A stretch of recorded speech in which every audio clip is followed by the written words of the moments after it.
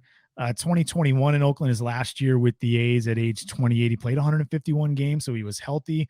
Didn't really hit. He did hit for power, but he was pretty much an average bat at third base with the big-time defense. And then he basically took that a step forward in 2022 with Toronto. But what he's done this season with the Blue Jays at age 30 is absolutely rake. He has a WRC plus over 200. He's hitting 360, 450, 640 with 5 home runs, the best contact rates of his entire career, the lowest swinging strike rates of his entire career. And he's at 11% walks, which is pretty much in line with his career. The interesting thing when you look at the batted ball data on Matt Chapman, not pulling the ball as much. I don't know if that's the key, but he's not pulling the ball as much. And he's finding the barrel. He has a hard hit rate over 67%, which is not sustainable. But is Matt Chapman back to his 2018, 2019 levels? Or are you selling on Matt Chapman in that form? He's a 5 and 6 win player those years. I mean, it depends on what you're selling. Like, there are some obvious numbers here that are due for regression. Like, the guy's running a 460 BABIP.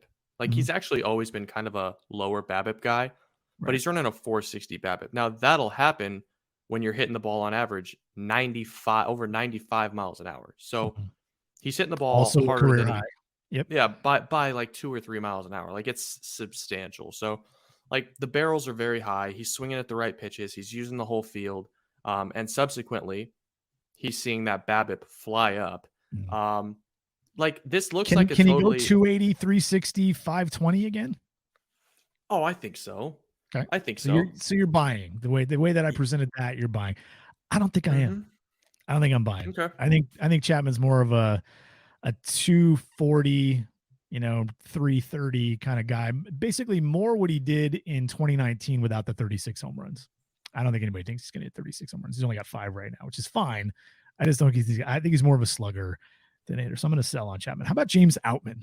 James Outman, the rookie. It's a 25-year-old rookie, left-handed hitting outfielder. Pretty good athlete, off to a pretty good start.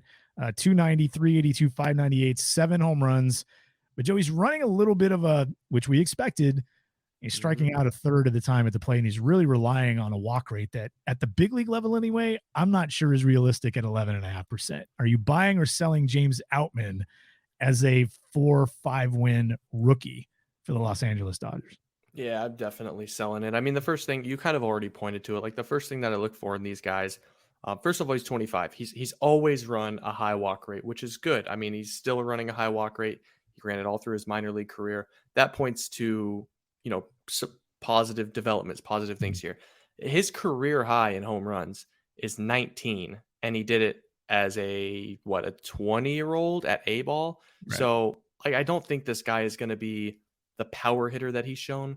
But yeah, I mean, he's striking out a third of the time. Another guy that's running an obscenely high BABIP, 407. That's due for regression. And when you kind of look at his batted ball data, like, he's not hitting the ball terribly harder than he ever has. I mean, his average is 89.6, his max is 110. So nothing about that points to a guy that has either unlocked something in his swing that's, causing him to find more barrels or anything like that.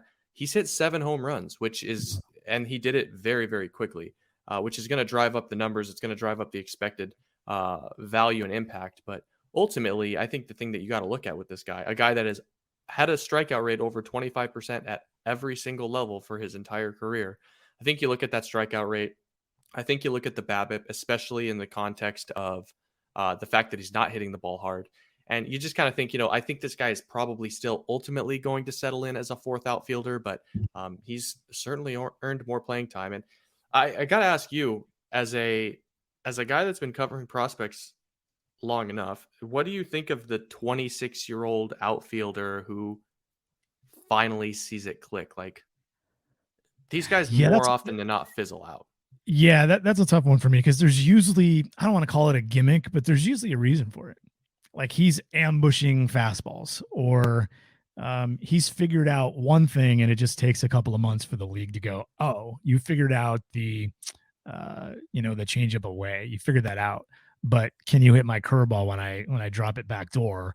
after coming hard with 95. Can you do that? Like, that's the thing. I think the same way about the shift stuff, Joe. Like, everybody's like, oh, like Joey Gallo's, like, he's hitting more now. That ain't because of the shift. The guy's like got the guy's slugging 700 because he's hitting the ball in the air an astronomical amount. This ain't about the shift. Like, I think the same thing. You have to adjust. Guys like that will get pitched differently because the shift isn't there. It's the same thing with guys like Outman. I do think he's pretty good. Like, I just don't think he's 163 WRC plus good. I don't think he's 60% above average. I think he's an average to slightly above average hitter. I think the Dodgers are really good at this too. And I do lean toward believing in Outman to some level because the Dodgers know what they're doing at an incredible level. By the way, BABIP, and I think you'll agree with this, Joe, for those listening, BABIP's not this end all thing. We don't think that. But because good hitters have high batting averages on balls in play. You look at Mike Trout, he's running a 370, 383. Like, good hitters have high batting averages on balls in play. Yeah, it's generally guys that hit the ball really hard.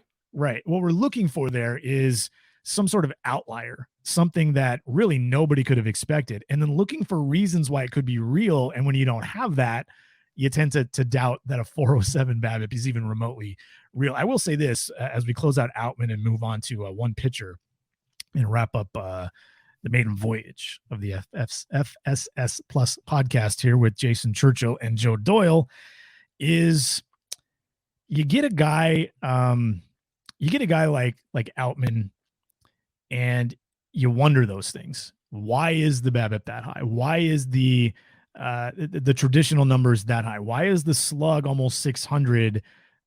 Is he hitting tons of line drives? Is he hitting? No, he's really not. Is he hitting tons of fly balls? 41%, but he's also hitting the ball on the ground 41% of the time. But that, for me, Joe, is actually a reason to not buy entirely what's going on. But scouts do tell me, hey, there's been some tweaks to the mechanics with James Outman. So I haven't studied that and asked for specifics, but that could suggest that at least some of this is real. And that's another reason why I guess I'm buying James Outman. One pitcher, Joe, and we'll sign off for the day. Sonny Gray, who's an established starter. He's 33 years old. He's in Minnesota now. In 6 starts, he's thrown out a 204 FIP. He's been worth 1.5 wins above replacement. Strikeout rate almost 30%. Throwing enough strikes, about 8.5% walk. But all the metrics look good. He's running a standard ERA under 1 of 0.77. Everything looks really, really good here. Are you buying? He's done this before, both for full seasons and for partial seasons, and then lost it. Are you buying Sonny Gray at this point? Is there something in the water in Minnesota for Mr. Gray? Is there something in the water in Minnesota? If that wasn't a song by Creedence Clearwater, I don't know what is. Yeah, no, I am buying Sonny Gray to a certain extent. Like, I think he's going to be more valuable than he's been in recent years. I think he's going to probably be a little bit more towards the type of guy that he was early in his Cincinnati career, like more of a 3.5 to 4 win type of a guy. Mm-hmm. The velocity is up a little bit. I know that the ERA is obviously unsustainable, but he's striking guys out. The ground ball rate is where you want to see it. The one thing that I do kind of worry about a little bit with this, but the stuff has looked good. Like, he is, every batter that he's allowed on base, he's stranding.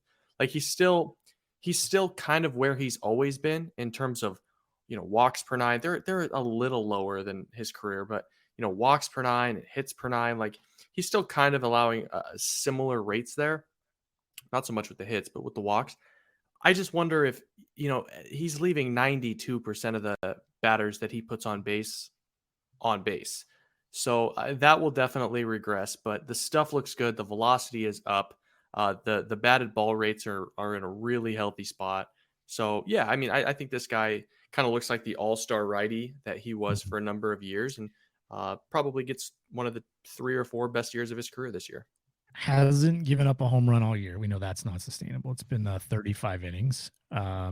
He does generally do, for a guy who's only 5'11", 6 feet tall. I don't know what he's listed at, 5'10". He's probably legitimately 5'10". I'm not sure what he's listed at. He does stay on top of the ball really well. And when he keeps it down, he does keep the ball in the ballpark pretty well, but better this year than any year of his career. And you know what? The thing that sells me on Sonny Gray to a very large extent, so I'm buying this, is the 13.4% swinging strike rate, highest of his career. And you mentioned the velocity's up a little bit. I like it. I'm sold on the Twins. I'm sold on Sonny Gray. Joe, we're going to do this once a week. You and I are going to talk once a week. Well, you and I are going to talk a lot more than once a week because we talk baseball a lot on and off the air, on and offline. We live in the same area, but I'm going to bug you once a week. We're going to do this. Oh, good. We're going to do this. We're going to drop these every Friday is the goal. We're going to mix in a guest or two here and there. We're going to get Mr. Jeremy Booth involved, Mr. Future Stars Series himself involved here a little bit. We're going to have a little fun here. I don't know. The buy and sell thing's more of an early season thing, but I like it. And maybe we'll do it again next week because I'm curious to get Joe Doyle's take on the Philadelphia Phillies, the defending National League champs who started the season 15-17, but they got Bryce Harper back in like ridiculous record time off of Tommy John surgery. That guy is absolutely incredible. I want to talk about the Phillies next week, and we'll do more draft, more minor league stuff. I'm going to see some players this weekend and early next week as well, and we can share those notes. Joe, parting shot. Give me, and I don't mean a shot at me. Don't you're really good at that, by the way. So if you have a funny one, please do. I know. Yeah, I really like the low-hanging fruit. All right, fine, go for it. No, I'm not. You've already done that during the show here. You've already done that. You've been doing this a long time, a lot of years. Like you've already throwing the backhanded stuff at me. So go for it. Just throw one right in my face. I'm good. No, I'll save it for next time. I'll think of something really good. But all right. How about this? Let's do something a little bit different here. What's your hot take for May 4th here in terms of the big league season so far? Standings, teams, like we're not going to go into it. We're not going to expand on it. But when you look at the standings, when you look at the players, what's a hill that you would die on right now? The Houston Astros are mediocre. They are who they've shown us they are to this point. That's not changing. How about that? Good one. They're going to get healthier. They're going to get Jose Altuve back, but I'm not buying them as more than 85 win team now. I'm done. I'm out on the Astros. How about that? I'm going to say that per dollar, the New York Mets will win close to the least amount of games per dollar in the history of the league. Wow. 300. What are we looking at? 380 Are you going to do the million. math at the end of the year? I don't want to do the math. I don't want to do that. So truly just a hot take. I absolutely. But they look like an 85 or an 86 win team. And Justin Verlander is regressing and Max Scherzer is getting lit up and the offense doesn't look terribly dynamic. All right, let's throw the Mets on the card for next week too. The Phillies, the Mets. We're going to talk about the NL East next week. So there you go. There's half the show next week on FSS Plus with Jason Churchill and Joe Doyle. All right, that'll do it. We'll wrap it up. Hey, we'll at some point there'll be some rhythm to this, but right now I'm a middle-aged white guy. I got no rhythm. We got to get a drummer. A drummer? That'd be fun. Has there been a podcast that has a drummer that kind of dictates how fast people talk about topics? That is a great parting shot. Joe, we'll talk again next week. Appreciate it. Look for Joe's stuff online. He's at Joe Doyle, MILB on Twitter. Find his work at futurestarsseries.com. There's a new draft board up. It goes 500 players deep. I'm halfway through it, and I'm going to get back to it here in a few minutes. We'll talk next week, Joe. All right, man. So just chill till the next episode.